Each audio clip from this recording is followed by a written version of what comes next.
Hello everyone welcome to my new mini blog. तो सकाल सकाल मुझे देखला बेलू आज मो गचर बहुत कम फुल फुटला जो कि मो मन टे दुख होगा कहीं जो अधिक फुल फुटता है मतलब से भगवान को सजेवाई बहुत भल लगे। तो से फुल नहीं मुझे चली आसली पूजा करने। तो सकाल सकाल ये पूजा कर सारिकी मैंने एक्चुअली सकाल पूजा कले मन को बहुत शांति लगे। तापर भी ये मो भगवान केते सुंदर देखा जाउछन्ती देखंतु।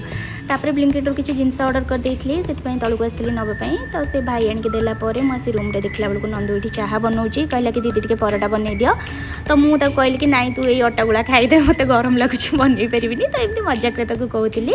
तापर ये पराटा बेली सारा बेलू देखो मैंने पूरा गोटे झाड़ गाधे पड़ी कहीं जो गरम हो किचन छिड़ा भी इच्छा होनी। तापर पराटा चाह बन सारिकी आम चलू खावाई। तो मुझे गोटे कल आसाला कथा होती। तो नंदू मत ये खोईदे। तापर मुझे जहाँ भी जिनस आसाला रखीदे कहीं मु ऑफिस काम कला टाइम रे ही लंच बनवाई पड़े। तो जहाँ भी मो द्वारा हेल्प हो पारे मुझे करदिए। तापर ये ऑफिस काम कला भितर ही नंदू मत बारंबार कहला कि दीदी आज वेदर बहुत भल अच्छे आस आम टे रिल्स बनवा। तो फाइनाली काम मोर सरला मुझे देखला बेलू सतर वेदरटा आज बहुत भल था। तो तार मोर ये रिल्स बन के बाहर जाइलु गोटे आंटी घर को कहीं मत गोटे कम जबार था।